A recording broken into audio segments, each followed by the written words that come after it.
నమస్కారం, న్యూస్ విజన్కు స్వాగతం. ముందుగా వార్తల్లోని ముఖ్యాంశాలు.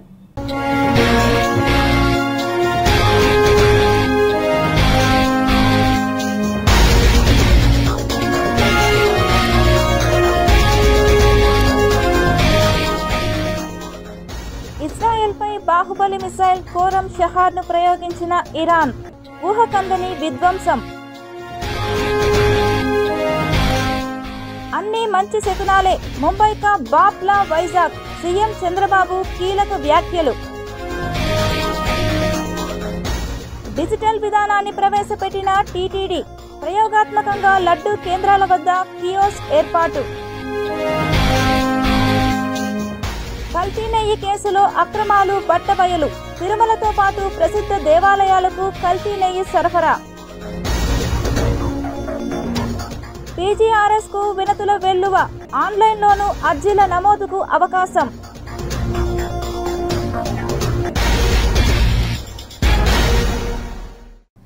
ఇజ్రాయిల్పై ఇరాన్ భీకర స్థాయిలో విరుచుకుపడింది. ఇరాన్కు చెందిన ప్రతిష్టాత్మక మిసైల్గా భావించే కోరం షహార్ 4ను ఇజ్రాయెల్పై ప్రయోగించింది. ఇరాన్ ఇజ్రాయెల్ యుద్ధంలో ప్రత్యక్షంగా అమెరికా పాల్గొనడంపై ఇరాన్లో ఆగ్రహ జ్వాలలు అలుముకున్నాయి. ఇరాన్లోని ఫోర్డో, నటాంజ్, ఇస్ఫహాన్ అణు కేంద్రాలపై దాడి చేసిన అమెరికా వాటిని ధ్వంసం చేయడంతో ఇజ్రాయెల్పై భీకర స్థాయిలో విరుచుకుపడింది ఇరాన్. ఈ క్రమంలో బాహుబలి మిసైల్గా పేరొందిన కోరం షహార్ 4 మిసైల్ను ఇజ్రాయెల్పై ప్రయోగించింది ఇరాన్. ఇరాన్ వద్ద ప్రస్తుతం ఉన్న క్షిపణుల్లో అత్యంత శక్తివంతమైనదిగా కోరం షహార్ 4కు పేరుంది.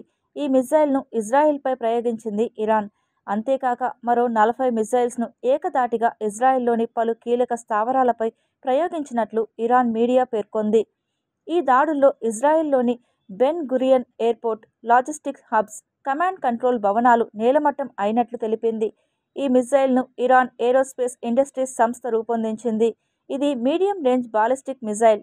2017-2019లో జరిగిన ఇరాన్ మిలిటరీ పెరేడ్లో వీటిని తొలిసారిగా ప్రదర్శించారు. దీని స్పీడు మ్యాక్ 18గా ఉంది. శ్రీవారి లడ్డూ ప్రసాదం కోసం క్యూలలో వేచి ఉండాల్సిన అవసరం లేదు. తిరుమల లడ్డూ కౌంటర్లలో రద్దీని, సమయాన్ని తగ్గించేందుకు టీటీడీ చర్యలు చేపట్టింది. డిజిటల్ విధానంలో టికెట్లు కొనుగోలు చేయగల కొత్త కియోస్క్లను టీటీడీ ఏర్పాటు చేసింది. ప్రయోగాత్మకంగా చేపట్టిన ఈ విధానాన్ని ఆదివారం ప్రారంభించింది టీటీడీ. ఇందుకోసం భక్తులు తమ దర్శన టికెట్ నెంబర్ను నమోదు చేసి మీకు కావాల్సిన లడ్డూల సంఖ్యను ఎంపిక చేసుకుని యూపీఐ ద్వారా నగదు చెల్లించాలి. ఆ రసీదును లడ్డూ కౌంటర్లో ఇస్తే లడ్డూలను అందిస్తారు. ఈ విధానాన్ని కొద్ది రోజులు పరిశీలించనున్నారు. ఏవైనా లోటుపాట్లు ఉంటే దాన్ని బట్టి సవరణలు చేస్తారు. భక్తులు కావాలంటే 10 నుంచి 15 లడ్డూల వరకు పొందొచ్చు. అయితే లడ్డూల నిల్వను బట్టి ఈ సంఖ్య మారుతుందని గమనించగలరు. దర్శన టికెట్ లేని వారు ఆధార్ నెంబర్ ఉపయోగించి 2 లడ్డూలు పొందవచ్చు. యూనియన్ బ్యాంక్, కెనరా బ్యాంక్ కియోస్కులు లడ్డూ కౌంటర్ సమీపంలో ఉన్నాయి. ఎంబీసీ విచారణ కేంద్రం, సిఆర్ఓ కేంద్రం, శ్రీ పద్మావతి గెస్ట్ హౌస్లో కూడా కియోస్కులు అందుబాటులో ఉంటాయి. ఇదిలా ఉంటే తిరుమలలో భక్తుల రద్దీ కొనసాగుతోంది. శ్రీవారి సర్వదర్శనానికి అన్ని కంపార్ట్మెంట్లు నిండి బయట కృష్ణతేజ గెస్ట్ హౌస్ వరకు క్యూలైన్లలో భక్తులు వేచి ఉన్నారు. ఆదివారం అర్ధరాత్రి వరకు 87,254 మంది శ్రీవారిని దర్శించుకున్నారు. 33,777 మంది భక్తులు తలనీలాలు సమర్పించారు. హుండీ ఆదాయం 4.28 కోట్లు వచ్చింది. టైం స్లాట్ దర్శనానికి సుమారు 6 గంటలు, టికెట్లు లేని భక్తులకు 24 గంటల సమయం పడుతోంది.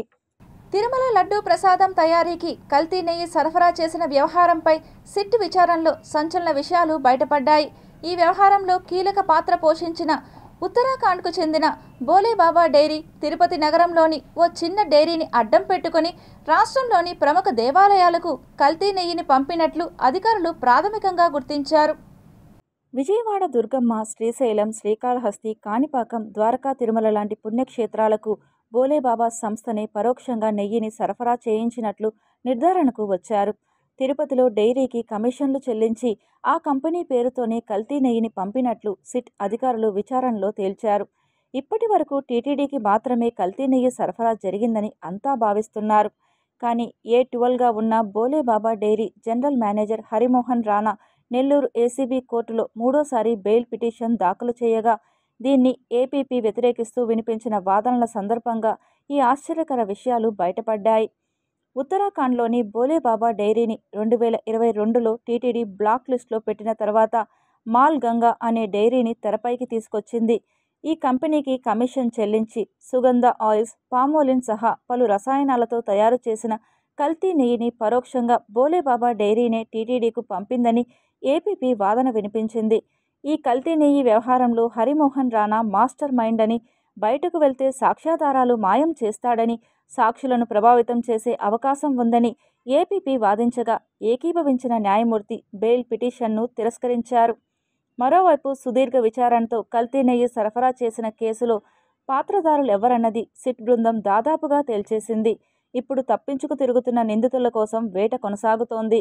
A13గా ఉన్న బోలేబాబా డైరీ మేనేజర్ చౌహాన్ను అరెస్ట్ చేస్తే ఈ కేసు మొత్తం ఓ కొలిక్కి వస్తుందని సిట్ అధికారులు భావిస్తున్నారు. అందుకే A13 చౌహాన్ కోసం సిట్ గాలిస్తుంది. ప్రజా సమస్యల పరిష్కార వేదికలో వచ్చిన అర్జీలను నిర్దేశిత సమయంలోగా అర్థవంతంగా పరిష్కరించాలని డిఆర్ఓ నరసింహులు అధికారులను ఆదేశించారు. ప్రజా సమస్యల పరిష్కార వేదికలో వచ్చిన అర్జీలను నిర్దేశించిన సమయంలోపు పరిష్కారం చూపాలని, అలసత్వం వహించరాదని డిఆర్ఓ నరసింహులు అధికారులకు సూచించారు. సోమవారం ఉదయం స్థానిక జిల్లా కలెక్టరేట్ నందు ఏర్పాటు చేసిన ప్రజా సమస్యల పరిష్కార వేదికలో వివిధ ప్రాంతాల నుండి వచ్చిన అర్జీదారుల నుంచి వినతులను స్వీకరించారు. ప్రజా సంస్థల సమస్యల పరిష్కార వేదిక కార్యక్రమానికి మొత్తం 223 వినతులు రావడం జరిగిందని, అధికారులు అందరూ సదరు అర్జీలపై ప్రత్యేక దృష్టి సారించి వేగవంతంగా, నాణ్యతగా, అర్థవంతంగా పరిష్కరించాలని గ్రీవెన్స్కు హాజరైన వివిధ శాఖలకు సంబంధించిన అధికారులకు డిఆర్ఓ నరసింహులు సూచించారు.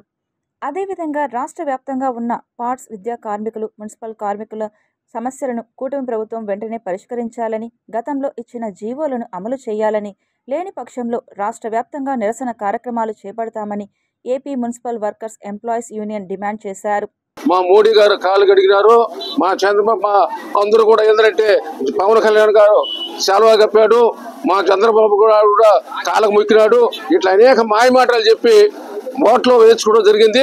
మున్సిపల్ కార్మికులు కూడా వాళ్ళ జీవితంలో బ్రతికింత కాలము మానసిక బతుకులాగా మలమూత్రాలు శుద్ధం చేస్తూ ఎవరు చేయలేని పని చేస్తూ వాళ్ళ జీవితాన్ని గడిపినారు.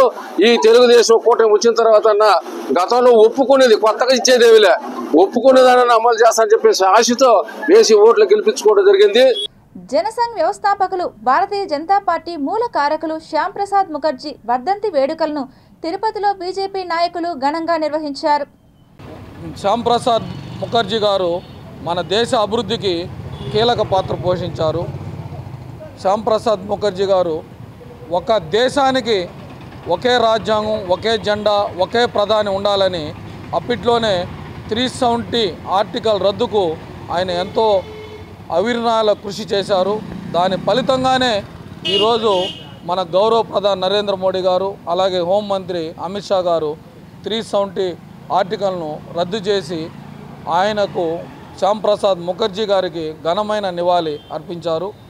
ఈరోజు ఆయన బలిదాన దినోత్సవం సందర్భంగా భారతీయ జనతా పార్టీ ఆధ్వర్యంలో ఆయన ఘన నివాళి అర్పిస్తున్నారు. తిరుపతి నగరంలో కార్పొరేట్, ప్రైవేట్ విద్యా సంస్థలు వసూళ్లు చేస్తున్న ఫీజుల దోపిడీ రాష్ట్రంలోనే తిరుపతి జిల్లా మొదటి స్థానంలో ఉందని, దీనిపై అధికారులు మీనమేషాలు లెక్క పెట్టకుండా విద్యా హక్కు చట్టం అమలు జరిగేలా విద్యాలయాల యాజమాన్యంపై తక్షణం చర్యలు తీసుకోవాలంటూ తిరుపతి ప్రెస్ క్లబ్లో ఏపీ స్టూడెంట్స్ జేఏసీ రాష్ట్ర అధ్యక్షుడు హేమాద్రి యాదవ్ డిమాండ్ చేశారు. తిరుపతిలో జిల్లాలో మొత్తంగా కూడా అసలు విద్యా హక్కు చట్టం అమల్లో ఉందా లేదు, విద్య పేరుతో సర్వీస్ అనే నెపంతో వ్యాపారానికి తెరదించేశారనేటువంటి అనుమానాలతో అనేక సార్లు ఉన్నత విద్యాశాఖను కలవడం జరిగింది. సరైన సమాధానం రాని పక్షంలో కనీసం ఈ వేదిక ద్వారా కూడా ప్రశ్నిస్తే ఏమన్నా సమాధానం చెప్పి ఈ విద్యా హక్కు చట్టాన్ని అమలు పరుస్తారేమో అనేటువంటి నమ్మకంతో ఈ వేదిక నుంచి జిల్లా విద్యాశాఖ ఉన్నతాధికారులను ప్రశ్నిస్తున్నాం. కార్పొరేట్ వారు, ప్రైవేట్ సెక్టార్ వారు విచ్చలవిడిగా స్కూల్స్ కనీసం విద్యా హక్కు సంబంధించిన విద్యా చట్టానికి సంబంధించిన ఏ ఒక్క నిబంధన కూడా పాటించకుండా సందున అసలు ఒక స్కూల్ నుంచి ఒక స్కూల్కి కనీసం ఒక 2-3 కిలోమీటర్లు ఉన్నది దూరం అనేటువంటి నిబంధన కూడా పాటించకుండా ఇలా ఎలా స్థాపించగలుగుతున్నారు కాలేజీల నుంచి స్కూల్స్ వరకు కూడా అర్థం కావట్లేదు. గుజరాత్ స్టేట్ అహ్మదాబాద్లో జరిగిన విమాన ప్రమాదంలో మృతి చెందిన కుటుంబాలకు సంతాపాన్ని తెలియజేస్తూ టీటీడీ కపిలతీర్థం వద్ద బ్రాహ్మణ పురోహిత సేవా సంఘం ఆధ్వర్యంలో మృతుల ఆత్మలకు శాంతి చేకూరేలా పిండ ప్రదానం, అన్నదాన కార్యక్రమాలు నిర్వహించారు. వారందరికీ ఆత్మ శాంతించాలని కోరుకుంటూ ఈ కపిలతీర్థ మహా పుణ్యక్షేత్రంలో ఈరోజు ఈ పిండ ప్రదాన కార్యక్రమం చేసి ఈరోజు సుమారుగా 250 మందికి పైన ఈ అన్నదాన కార్యక్రమాన్ని ఏర్పాటు చేసినాము. చనిపోయిన వాళ్ళ అందరికీ ఆత్మ శాంతించాలని కోరుకుంటూ అందులో దాదాపుగా 250 మంది అసూలు బాసారు. అందులో విశ్వాబసు అనే వ్యక్తి చిరంజీవిగా బట్టగట్టారన్నమాట. ఇక్కడ ఈ రోజు 11 కార్యక్రమంలోని దేశమంతా కూడా చాలా కథ చెందింది. అంతర్జాతీయ ఒలింపిక్ డే సందర్భంగా క్రీడాకారులచే అవగాహన ర్యాలీ నిర్వహించారు. తిరుపతి శ్రీనివాస స్పోర్ట్స్ కాంప్లెక్స్ నుండి మహతి కళాక్షేత్రం వరకు ఒలింపిక్ డేను పురస్కరించుకొని క్రీడాకారులు పెద్ద సంఖ్యలో హాజరై ర్యాలీ నిర్వహించారు. ఈ కార్యక్రమానికి ముఖ్య అతిథులుగా తిరుపతి జిల్లా ఉప విద్యాశాఖ అధికారి బాలాజీ విచ్చేసి కాగడాను వెలిగించి జెండాను ఊపి ర్యాలీని ప్రారంభించారు. ముందుగా ధ్యాన్ చంద్ విగ్రహానికి పూలమాలలు వేసి ఘన నివాళులర్పించారు.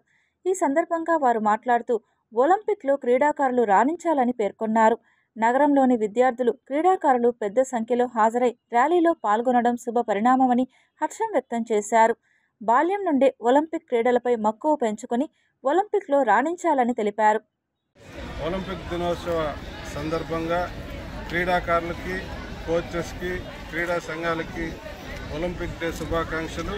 అదేవిధంగా ఈరోజు తిరుపతి ఒలింపిక్ అసోసియేషన్లో ఆధ్వర్యంలో నిర్వహించినటువంటి ఈ ప్రదర్శనకి అనేక క్రీడా సంఘాల ప్రతినిధులు, క్రీడాకారులు, కోచెస్ అందరూ కలిసి జయప్రదం చేసినందుకు వారందరికీ నా ధన్యవాదాలు. ప్రతి ఒక్క విద్యార్థి క్రమశిక్షణ కలిగి ఒక లక్ష్యంతో చదువుకోవాలని అర్బన్ సిఐ జయచంద్ర అన్నారు. మన సంస్కృతి సేవా ట్రస్ట్ వ్యవస్థాపక అధ్యక్షులు కాయం హరినాథ్ రెడ్డి, మనోశాస్త్ర హాస్పిటల్ అధినేత ఎంపీ యాదవ్ సహకారంతో పాఠ్య పుస్తకాల వితరణ రేణిగుంట మండలం కరకంబాడి పంచాయతీ చైతన్యపురం గ్రామంలో ఉన్న ప్రాథమిక పాఠశాలలో విద్యార్థులకు విద్యా సామాగ్రిని ఉచితంగా పంపిణీ చేశారు.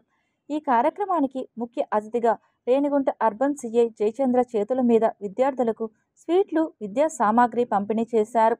ఈ కార్యక్రమంలో పాఠశాల హెడ్ మాస్టర్ లోకనాథం, ఉపాధ్యాయురాలు శోభ, పాఠశాల చైర్మన్ నాగమల్లి తదితరులు పాల్గొన్నారు. ఈరోజు మన సంస్కృతి సేవా ట్రస్ట్ ద్వారా చైతన్యపురం రేణిగుంట మండలంలోని చైతన్యపురం ఎస్టీ కాలనీలో ఉన్న గవర్నమెంట్ స్కూల్లో చదువుతున్న పిల్లలకు ఈ ట్రస్ట్ ద్వారా పెన్స్, బుక్స్, స్లేట్స్ పంపిణీ కార్యక్రమాన్ని నిర్వహించడం చాలా సంతోషకరమైన విషయం. ఈరోజు మేమందరం ఇక్కడికి వచ్చి ఈ యొక్క స్కూల్లో పిల్లలతో కాసేపు ముఖాముఖి మాట్లాడి వాళ్ళకు కొన్ని ఫ్యూచర్లో డెవలప్మెంట్ ఎలా అవ్వాలి, వాళ్ళకు ఉన్న పరిస్థితులు ఏంటి అనే దాని మీద వాళ్ళకు కొన్ని అవగాహన కల్పించి వాళ్ళకు సరైన మార్గంలో నడవడానికి మన ఉపాధ్యాయులతో కలిసి వాళ్ళకు మంచి చక్కని మాటలు చెప్పడానికి రేణిగుంట అర్బన్ సిఐ గారు ముఖ్య అతిథిగా విచ్చేసి పిల్లలకి తన యొక్క మంచి మాటలని తెలియజేసి భవిష్యత్తులో ఉన్నతంగా ఎదిగి తల్లిదండ్రులకి సహాయ సహకారాలు ఇస్తూ సమాజానికి వంతు సేవ చేసే విధంగా ఎదగాలని పిల్లలకి తెలియజేయడం జరిగింది.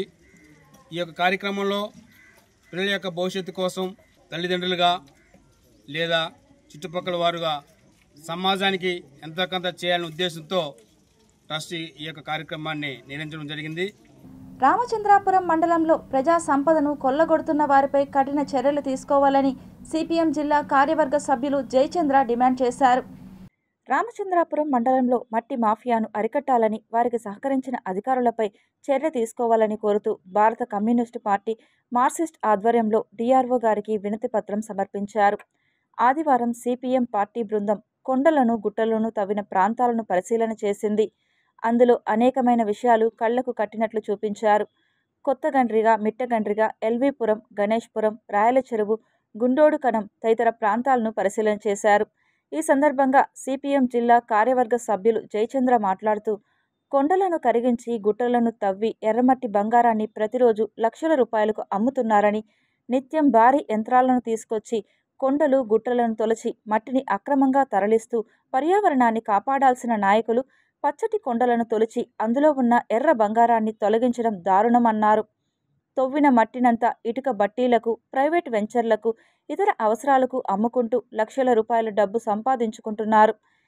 ఈ గ్రామాలలో భారీ టిప్పర్లతో గ్రావెల్కు తరలిస్తున్న అధికారులు ఏమాత్రం పట్టించుకోవడం లేదు. లాభార్జనే ధ్యేయంగా అధికారులు మట్టి దొంగలు ఇద్దరూ కుమ్మక్కై ఎర్రమట్టి అమ్ముకుంటున్నారు. ఒక్కొక్క మట్టి టిప్పర్కు 20,000 రూపాయల నుంచి 30,000 రూపాయల వరకు అమ్ముకుంటూ, కాబట్టి తక్షణమే వాల్ట్రా చట్టాన్ని అమలు చేయాలని, మట్టిని తరలిస్తున్న వారిపై కఠిన చర్యలు తీసుకోవాలని సిపిఎం విజ్ఞప్తి చేస్తున్నది. కాబట్టి దీనిపైన ఎవరైతే ప్రశ్నిస్తారో అట్లాంటి ప్రశ్నించినటువంటి వాళ్లకు ఈరోజు వాళ్ళపైన భౌతికమైనటువంటి దాడులు చేస్తూ ఉన్నారు. ఇది సరైనటువంటి పద్ధతి కాదు. తక్షణమే ఎమ్మెల్యే జోక్యం చేసుకోవాలి, కలెక్టర్ జోక్యం చేసుకోవాలి. జోక్యం చేసుకొని ఎర్రమట్టి దొంగలు ఎవరైతే ఉన్నారో వాళ్ళను అరెస్ట్ చేయాల్సినటువంటి అవసరం ఉంది. ఎవరైతే ప్రశ్నిస్తున్నారో వాళ్ళపైన భౌతికమైనటువంటి దాడులు జరగడానికి కూడా ఈరోజు వాళ్ళు సిద్ధపడతా ఉన్నారు. ఆ రకంగా ఒకరిపైన దాడి చేయడం అత్యంత దుర్మార్గమైనటువంటి విషయం. కాబట్టి తక్షణమే ఇట్లాంటి ఎర్రమట్టి తోలుతున్నటువంటి దొంగలందరినీ కూడా పట్టుకోవాలని చెప్పి సిపిఎం పార్టీ విజ్ఞప్తి చేస్తా ఉంది. రాష్ట్ర ప్రభుత్వం తిరుపతి జిల్లాలో సుమారు 534 స్కూళ్లను విలీనం పేరుతో రద్దు చేయడాన్ని నిరసిస్తూ తిరుపతి జిల్లా కలెక్టరేట్ కార్యాలయం ముందు ఆయా ప్రాంతాల ప్రజలు నిరసన కార్యక్రమాన్ని చేపట్టారు. తిరుపతి జిల్లాలో రాష్ట్ర ప్రభుత్వం అనాలోచిత నిర్ణయాల వల్ల విద్యార్థులు తీవ్రంగా నష్టపోతున్నారని సిపిఎం జిల్లా కార్యదర్శి వందవాసి నాగరాజు తెలిపారు. ఈ సందర్భంగా సిపిఎం జిల్లా కార్యదర్శి మాట్లాడుతూ 3, 4, 5 తరగతులను పాఠశాల విలీనం పేరుతో విద్యార్థుల జీవితాలతో రాష్ట్ర ప్రభుత్వం ఆడుకుంటుందని చెప్పారు. సత్తివేడు నియోజకవర్గం ఎస్ఎల్వి పురం పాఠశాలను విలీనం పేరుతో రద్దును తప్పుపట్టారు. రాష్ట్ర ప్రభుత్వం నిర్వహించకపోతే మా గ్రామంలో మా స్కూలు నిర్వహిస్తామని ప్రభుత్వానికి హెచ్చరిక జారీ చేశారు. జిల్లాలో 534 స్కూళ్ళని విలీనం పేరుతో పూర్తిగా రద్దు చేయడానికి ప్రభుత్వం కంకణం కట్టుకున్నట్టుగా కనిపిస్తూ ఉంది. ఈ పాఠశాలలందరూ కూడా ఎస్సీ, ఎస్టీలు, బీసీలు, బలహీన వర్గాలకు సంబంధించిన పేద ప్రజలు చదువుతున్న పాఠశాలని ఈరోజు మోడల్ స్కూళ్ళ పేరుతో వీటన్నిటిని కూడా రద్దు చేయడానికి ప్రభుత్వం పూనుకుంటా ఉంది. ఇది సరైన పద్ధతి కాదు. ఈ తల్లిదండ్రులందరూ కూడా ఇక్కడికి రావడం జరిగింది వివిధ మండలాల నుంచి. ఏమయ్యా ఈ అన్యాయమో, గతంలో ప్రభుత్వం విలీనం చేస్తుంటే నేను చేయనని చెప్పి 171 జీవోని రద్దు చేస్తామని చెప్పి రద్దు చేసి డొంకతిరుడుగా అదే మార్గాన్ని ఈరోజు నువ్వు పాటించడం అంటే పేదలకు చదువు లేకుండా చేయడం తప్ప ఇంకొకటి కాదు. అదేవిధంగా శ్రీకాళహస్తి నియోజకవర్గం ఏర్పేడు మండలం పల్లంపేట గ్రామంలోని పాఠశాలను పల్లంపేట హరిజనవాడలో కలపడాన్ని ఆ గ్రామస్తులు తప్పుపట్టారు. తమ గ్రామంలోనే స్కూల్ను కొనసాగించాలని జిల్లా రెవెన్యూ శాఖ అధికారికి వినతి పత్రాన్ని అందజేశారు. అది ఇప్పుడు పల్లంపేటలోనే పెట్టమని చెప్పేసి మేము కూలీలకు పోయి పని చేసుకునే వాళ్ళము. మేము వాళ్ళ కోసం ఉండలేం కదా. ఇప్పుడు రెడీ చేసి అయినా పంపించేసి మేము పనులకు పోగలుగుతాం. అదే సాయంత్రం అనుకోండి, అటు ఇటు అయినా కొంచెం లేట్ అయినా పిల్లలు ఇంటి దగ్గరకు వచ్చేస్తారు. మేము వాళ్ళ కోసం వెయిట్ చేయని అవసరం లేదు కదా. అందుకోసమని పల్లంపేటలోనే ఉండాలి పిల్లలు అని చెప్పేసి కోరుతా ఉన్నాం సార్. రాష్ట్రంలోని కూటమి ప్రభుత్వం అధికారం కోసం ఎన్నికల్లో ప్రజలకు హామీల వర్షం కురిపించింది. ప్రభుత్వం కొలువుదీరి ఏడాది నడుస్తున్నా ఇంతవరకు విద్యార్థులకు, యువతకు ఇచ్చిన హామీలను నెరవేర్చాలని వైసీపీ నాయకులు డిమాండ్ చేశారు. రాష్ట్రంలో యువతకు ఏటా 4 లక్షల ఉద్యోగాలు కల్పిస్తామని బూటక హామీతో కూటమి ప్రభుత్వం అధికారం చేపట్టిందని, ప్రతి సంవత్సరం జాబ్ క్యాలెండర్తో పాటు నిరుద్యోగ భృతి ఇస్తామని చెప్పి నిరుద్యోగులను మోసం చేసిందని వైసీపీ నాయకులు తెలిపారు. రాష్ట్ర వైఎస్ఆర్సీపీ యువత పోరులో భాగంగా తిరుపతి జిల్లా కలెక్టరేట్ కార్యాలయం ముందు వైసీపీ నాయకులు, కార్యకర్తలు, యువత పెద్ద ఎత్తున నిరసన కార్యక్రమాన్ని చేపట్టారు. ఈ సందర్భంగా పలువురు వైసీపీ నాయకులు మాట్లాడుతూ రాష్ట్రంలోని ముఖ్యమంత్రి చంద్రబాబు నాయుడికి, ఉప ముఖ్యమంత్రి పవన్ కళ్యాణ్కి, రాష్ట్ర విద్యాశాఖ మంత్రి నారా లోకేష్కి, ఎమ్మెల్సీ నాగబాబుకు తప్ప మరొకరికి ప్రయోజనం చేకూరలేదని ఎద్దేవా చేశారు. ఫీజు రియంబర్స్మెంట్, బకాయిలు చెల్లింపు అనే మాటే ఎత్తడం లేదని, యువతను ఎన్నికల్లో నమ్మించి ఓట్లు దండుకొని దగా చేసిన ప్రభుత్వాన్ని హామీలు అమలు చేసేంత వరకు వైఎస్ఆర్సీపీ పోరాడుతుందని చెప్పారు. జూలై 6 నుండి 9వ తేదీ వరకు శ్రీ కపిలేశ్వరాలయంలో పవిత్రోత్సవాలు నిర్వహించనుంది టీటీడీ. వారందరికీ ఆత్మ శాంతించాలని కోరుకుంటూ ఈ కపిలతీర్థ మహా పుణ్యక్షేత్రంలో ఈరోజు ఈ పిండ ప్రదాన కార్యక్రమం చేసి ఈరోజు సుమారుగా 250 మందికి పైన ఈ అన్నదాన కార్యక్రమాన్ని ఏర్పాటు చేసుకుంటున్నాము. చేసినాము. చనిపోయిన వాళ్ళ అందరికీ ఆత్మ శాంతించాలని కోరుకుంటూ అందులో దాదాపుగా 258 మంది అసూలు బాసారు. అందులో విశ్వాబసు అనే వ్యక్తి చిరంజీవిగా బట్టగట్టారన్నమాట. ఇక్కడ ఈ రోజు 11 రోజుల కార్యక్రమంలోని దేశం మొత్తం కూడా చాలా కథ చెందింది. తాము పేరుకే వైన్ షాపుల యజమానులమని, నిజానికి నేడు కొరియర్ బాయ్ల స్థాయికి దిగజారామని తిరుపతి నగరంలోని బ్రాందీ షాపు ఓనర్లు తిరుపతి ప్రెస్ క్లబ్లో ఆవేదన వ్యక్తం చేశారు.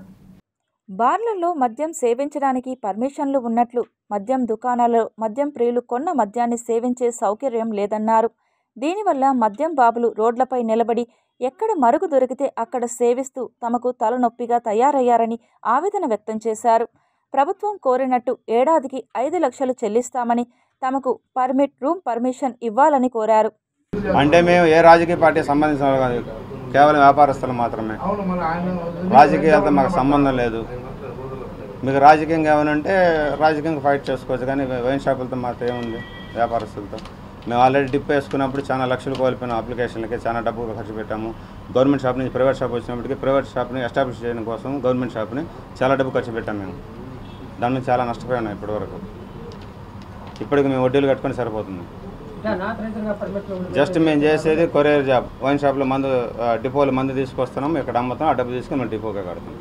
మాకు వచ్చింది ఎటువంటి ఆదాయం లేదండి. గవర్నమెంట్ నిబంధనల ప్రకారం 5 లక్షలు కట్టించిన పర్మిట్ రూములు ఇస్తానన్నారు. అట్లా అయినా కూడా మేము అట్లయినా మేము కట్టడానికి రెడీ. తిరుపతి జిల్లా ఎస్పీ హర్షవర్ధన్ రాజు ఆదేశాల మేరకు ప్రజా సమస్యల పరిష్కార వేదికలో జిల్లా అదనపు ఎస్పీ వెంకట్రావు ప్రజల నుండి ఫిర్యాదులు స్వీకరించి సమస్యలను పరిష్కరిస్తామని హామీ ఇచ్చారు. జిల్లా నలుమూలల నుండి వికలాంగులు, వృద్ధులు, మహిళలు వారి సమస్యలపై ఫిర్యాదులు చేయడం జరిగింది. ఇంత దూరం రాలేని వారు సంబంధిత పోలీస్ స్టేషన్లలో, సర్కిల్ కార్యాలయాల్లో, సబ్ డివిజన్ కార్యాలయాల్లో ఫిర్యాదు చేయవచ్చునని, తద్వారా కూడా న్యాయం జరుగుతుందని హామీ ఇచ్చారు. వచ్చిన 86 సమస్యలను సంబంధిత పోలీసు అధికారులకు అప్పగించి పరిష్కార మార్గం చూపాల్సిందిగా ఆదేశాలిచ్చారు అదనపు ఎస్పీ వెంకట్రావు. సైబర్ నేరాలపై ప్రజలు అవగాహన కలిగి ఉండాలని Tirupati east police station circle inspector Srinivasulu తెలిపారు. తిరుపతి అర్బన్ జిల్లా ఎస్పీ ఆదేశాల మేరకు ఎప్పటికప్పుడు సైబర్ నేరాలపై ప్రజలకు అవగాహన కార్యక్రమాన్ని కల్పించడం జరుగుతుందని సిఐ శ్రీనివాసులు తెలిపారు. ఆధ్యాత్మిక క్షేత్రంలో అవాంఛనీయ సంఘటనకు ఎవరైనా పాల్పడితే పోలీస్ శాఖ ఉపేక్షించబోయేది లేదని అన్నారు. ముఖ్యంగా సైబర్ నేరాలకు ఎవరైనా పాల్పడితే వారిపై కఠిన చర్యలు ఉంటాయని, అందులో భాగంగానే ముందస్తుగా ప్రజలకు అవగాహన కార్యక్రమాలు కల్పించడం జరిగిందని అన్నారు. ప్రజలకు ఎటువంటి సమస్య ఉన్నా పోలీస్ శాఖ దృష్టికి తీసుకువస్తే వారి సమస్యలను పరిష్కరించేందుకు కృషి చేస్తామని తెలిపారు. ప్రజలు అప్రమత్తతో ఉండి సైబర్ కేటుగాళ్ల నుండి జాగ్రత్త పడాలని సూచించారు. తిరుపతి నగరపాలక సంస్థ కార్యాలయంలో సోమవారం నిర్వహించిన డయల్ యువర్ కమిషనర్ ప్రజా ఫిర్యాదుల పరిష్కార వేదికకు 38 వినతులు వచ్చాయని అదనపు కమిషనర్ చరణ్తేజ్ రెడ్డి తెలిపారు. సోమవారం నగరపాలక సంస్థ కార్యాలయంలో డయల్ యువర్ కమిషనర్ ప్రజా ఫిర్యాదుల పరిష్కార వేదిక కార్యక్రమం నిర్వహించారు. ఫోన్ ద్వారా 11 మంది తమ సమస్యలు తెలుపగా 27 మంది నేరుగా వచ్చి వినతులు సమర్పించారు. ఎన్జీఓ కాలనీ వద్ద భవనం నిర్మిస్తున్నారని, గ్రీన్ మ్యాట్ వేయకపోవడంతో ఇబ్బందులు వస్తున్నాయి, పరిష్కరించాలని, యూటీఎస్ ఓవర్ఫ్లో అరికట్టాలని, డిఆర్ మహల్ వద్ద త్రాగునీరు, మురుగునీరు కలుషితం అవుతున్నాయి, పరిష్కరించాలని, తమ అనుమతి లేకుండా నా పన్నులో పేరును తన కొడుకు మార్చుకున్నాడు, పరిష్కరించాలని, ఇంటి పన్ను మార్చాలని, ధోబీఘాట్ నందు మౌలిక వసతులు కల్పించాలని, దోమలు అరికట్టాలని, సాయి విష్ణు లేఅవుట్ నందు ఆక్రమణలు తొలగించాలని, గంగమ్మ గుడి తూర్పు ముఖమున రావి చెట్టు తొలగించాలని కోరారని తెలిపారు. ఆయా సమస్యలను విభాగాల వారికి పంపి వెంటనే పరిష్కరించాలని ఆదేశించామని అదనపు కమిషనర్ తెలిపారు. రైతు పండించిన మామిడి పంటకు 12 రూపాయలు మద్దతు ధర కల్పించాలని డిమాండ్ చేస్తూ బీసీవై పార్టీ ఆధ్వర్యంలో సోమవారం చిత్తూరు జిల్లా కలెక్టర్ కార్యాలయం ఎదుట ఆ పార్టీ నాయకులు నిరసన తెలిపి జిల్లా కలెక్టర్ కార్యాలయంలో వినతిపత్రం సమర్పించారు. ఆ పార్టీ రాష్ట్ర నాయకులు సాంబమూర్తి మీడియాతో మాట్లాడుతూ, సంవత్సర కాలం ఎన్నో వ్యయ ప్రయాసలకు ఓర్చి రైతులు మామిడిని సాగు చేస్తే వాటిని అమ్ముకునేదానికి వీలు లేకుండా పోయిందని ఆవేదన వ్యక్తం చేశారు. పంట కళ్ల ముందే ఉన్నా ఏమీ చేయలేని దయనీయ స్థితిలో మామిడి రైతులు ఉన్నారని పేర్కొన్నారు. వెంటనే రాష్ట్ర ప్రభుత్వం, జిల్లా అధికారులు గుజ్జు పరిశ్రమల యజమానులతో సంప్రదింపులు జరిపి 12 రూపాయల మద్దతు వచ్చే విధంగా చర్యలు తీసుకోవాలని డిమాండ్ చేశారు. ఈ కార్యక్రమంలో రైతులు, బీసీవై పార్టీ నాయకులు తదితరులు పాల్గొన్నారు. ఏవైతే మీరు నిర్ణయాలు తీసుకుంటున్నారో, ఏ అధికారాన్ని అయితే మీరు పని చెప్తున్నారో అధికారులు కూడా మీ నిర్ణయాలను పట్టించుకోలేని పరిస్థితికి వచ్చేసినారు. కాబట్టి కనీసం ఇప్పుడైనా కన్ను తెరిచి రైతుల వైపు ఒకసారి చూడండి. రైతులు ఏ పరిస్థితుల్లో ఈరోజు ఉన్నారో మీరు కనీసం మద్దతు ధర ప్రకటించకపోతే రైతులు రాబోయే రోజుల్లో మీకు తగిన గుణపాఠం చెప్తారు. అమరావతిలో ఉన్న రైతులను రైతులుగానే చూస్తున్నారే కానీ మిగతా ఏ రైతులని కనీసం మీరు రైతులుగా గుర్తించలేకపోతున్నారు.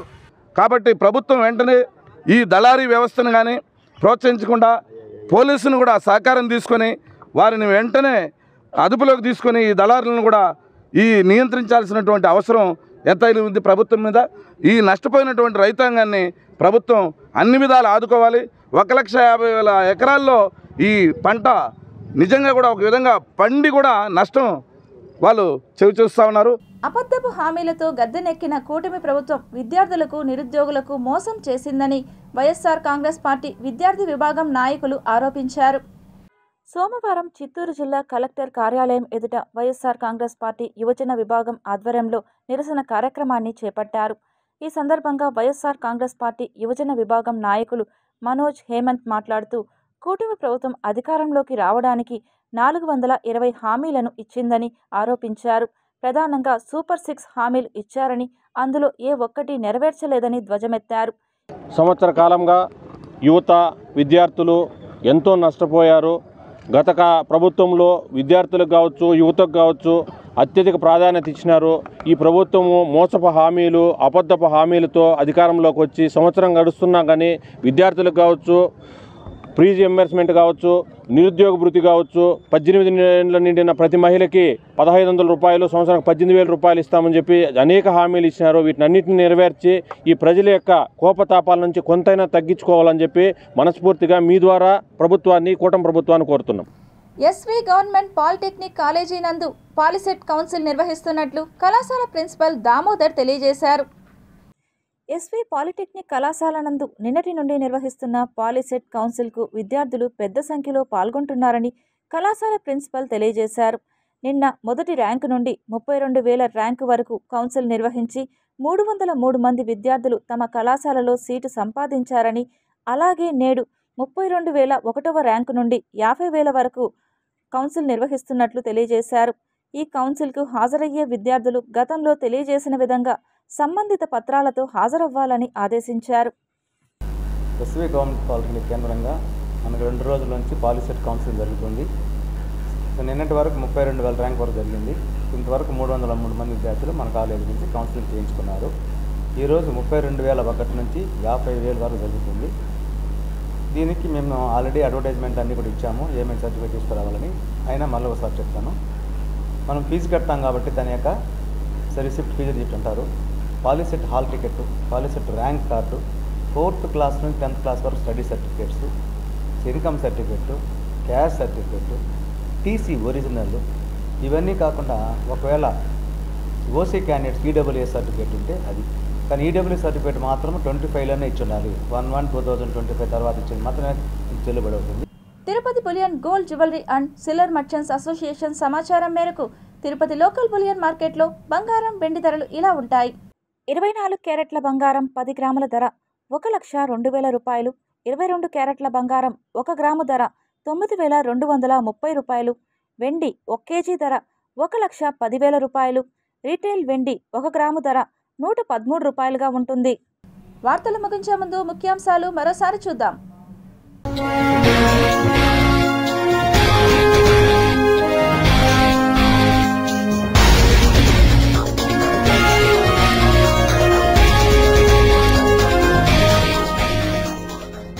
ఇజ్రాయెల్పై బాహుబలి మిసైల్ కోరం షహార్ను ప్రయోగించిన ఇరాన్, ఊహకందని విధ్వంసం. అన్నీ మంచి శకునాలే, ముంబై కా బాప్లా వైజాగ్, సీఎం చంద్రబాబు కీలక వ్యాఖ్యలు. డిజిటల్ విధానాన్ని ప్రవేశపెట్టిన టీటీడీ, ప్రయోగాత్మకంగా లడ్డూ కేంద్రాల వద్ద కియోస్క్ ఏర్పాటు. కల్తీ నెయ్యి కేసులో అక్రమాలు బట్టబయలు, తిరుమలతో పాటు ప్రసిద్ధ దేవాలయాలకు కల్తీ నెయ్యి సరఫరా. పీజీఆర్ఎస్ కు వినతుల వెల్లువ, ఆన్లైన్లోనూ అర్జీల నమోదుకు అవకాశం.